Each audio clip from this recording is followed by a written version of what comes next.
Welcome back to our YouTube channel. Today we're making our first video. We're making beef Wellington, Gordon Ramsay style, from scratch. 2 beginners, and we're chopping things up. First, we have to cut up the mushrooms into finely chopped pieces. We also finely chop the shallot and cook it together.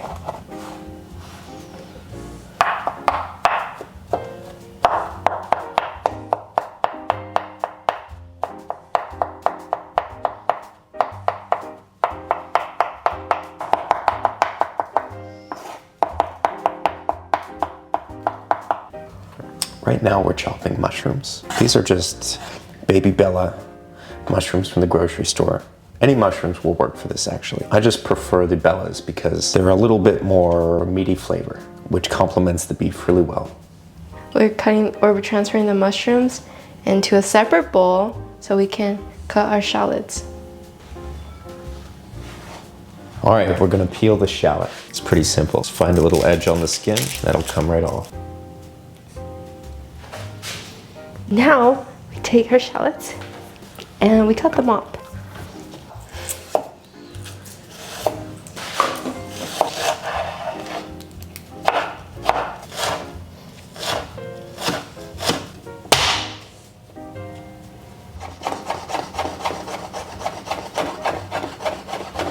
In our next step, we're gonna caramelize those shallots, bring out the flavor of the garlic, and cook it all into our mixture of mushrooms. Grass-fed organic butter. Now what we're looking for is for the shallots to turn slightly clear and then just a little tint of yellow. That's how you get those perfect, soft, flavorful shallots.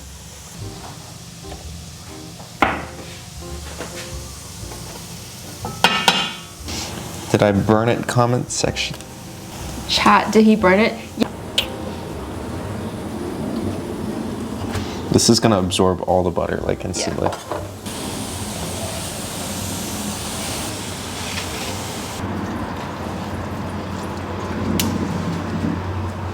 Okay, so now we're gonna cut down our beef tenderloin into a size that's more appropriate for our beef Wellington. So I'm just gonna take the end here. Okay, I'm gonna cut it right behind this little notch in the meat.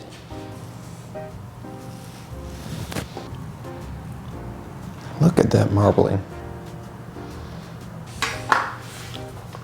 Now we are heating up the cast iron and we're gonna sear that beef tenderloin to lock all the juices in. It's important to get a great sear that you use a high temperature oil. Today I'm gonna use avocado oil. It's just a fairly neutral, high temperature oil. What that means, high temperature, is that it doesn't start to smoke or burn until it's really hot. Another thing that's important to get a good sear is to use a little paper towel to pat the surface of the meat dry. If there's moisture on the surface of the meat, essentially the temperature will get stuck briefly at the boiling point of the water and you won't be searing at a high enough temperature.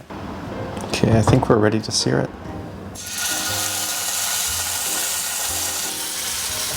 I like to look brown.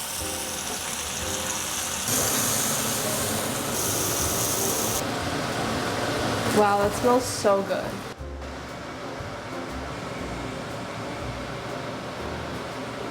Cylinder, so we can set it in the fridge and have it set and be prepped for when we wrap the pastry around it. Okay, now we're going to wrap our beef Wellington.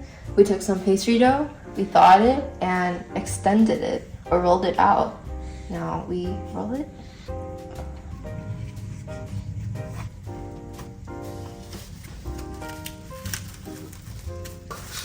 Wow, this is the fruit of our hard work.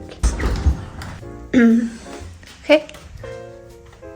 What's next? So, we already put our beef Wellington in the fridge to set. Now, we're going to coat it with some egg yolk and we're going to bake it. And this is the fun part because then after we get to eat it.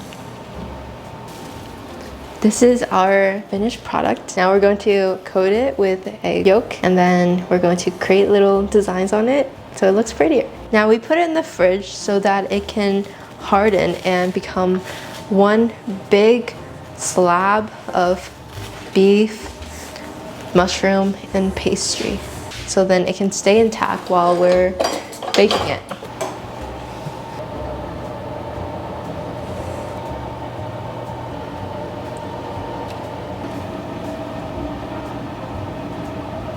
Good.